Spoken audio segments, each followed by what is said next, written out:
কাঠি বাঙালির প্রিয় উৎসব দুর্গোৎসব। পুজোর বাকি মাত্র ৮০ দিন।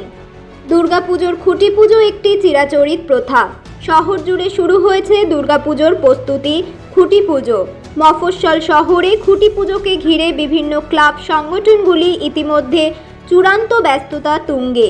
শুক্রবার দুপুরে নবব্যারাকপুর বিদ্রোহী স্পোর্টিং ক্লাবের ৩৩ নম্বর বর্ষের দুর্গাপুজোর খুঁটি পুজোর উদ্বোধনকে ঘিরে এলাকাবাসীর উদ্দীপনার উচ্ছ্বাস ছিল চোখে পড়ার মতো। পুরোহিত মন্ত্র উচ্চারণে ঢাক, কাশি, ঘণ্টা, বাদ্যি সহকারে খুঁটি পুজো হলো। বিদ্যুৎ স্পোর্টিং ক্লাবের কর্ণধার অসীম দাস বলেন, প্রতিবারের মতো এবারও পুজোর চমক থাকছে। তাইওয়ানের বৌদ্ধ টেম্পল এবার বিশেষ আকর্ষণ। ঠাকুর থাকছে সাবেকিয়ানা।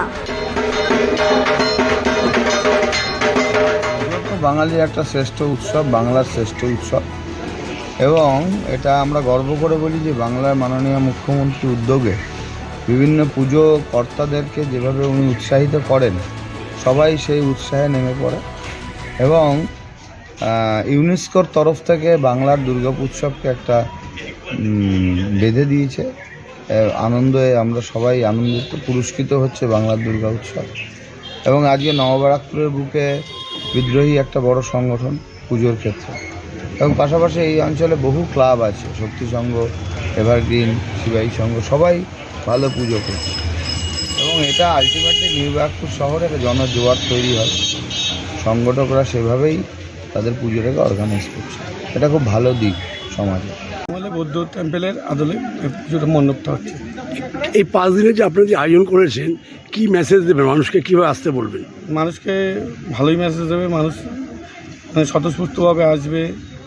আমাদের যে একটা থিম থাকবে, যে থিমটার উপরে নাকি টোটাল ভিতরে আসলে তাহলে বুঝতে পারবেন নানা রকম দেবদেবীর মূর্তি থাকবে, নানা রকম সজ্জায় মানে সাজে ভিতরে কাজ থাকবে, কারুকার্য থাকবে।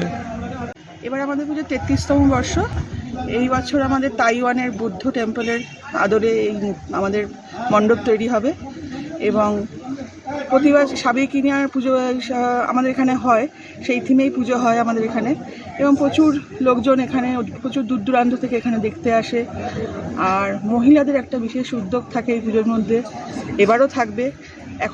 আজকে আমাদের খুঁটি পুজো হলো, এখন থেকেই আমাদের